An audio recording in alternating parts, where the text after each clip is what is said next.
ಎಲ್ಲರಿಗೂ ನಮಸ್ಕಾರ.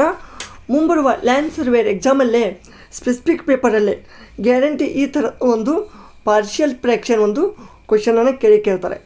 ಸೊ ಇಲ್ಲಿ ಕ್ವಶನಲ್ಲಿ ನೋಡಿ 2x by x minus 1 into x plus 1 equal to a by this equation. Okay, so ಇದು ನಿಮಗೆ ವೆರಿಫೈ ಆಗಬೇಕು. ದೆನ್ ಇಲ್ಲಿ ನೀವು ಎ ಮತ್ತು ಬಿ ವ್ಯಾಲ್ಯೂ ಐಡೆಂಟಿಫೈ ಮಾಡಬೇಕು. ಓಕೆನಾ, ಜಸ್ಟ್ ಇಲ್ಲಿ trial and error method, just ಈ ಆಪ್ಷನ್ಗಳನ್ನು ನೀವು ಈ ಎ ಮತ್ತು ಬಿ ಯಲ್ಲಿ ಪುಟಪ್ ಮಾಡಿ ನೋಡಬೇಕು. Let's put the values of A and B.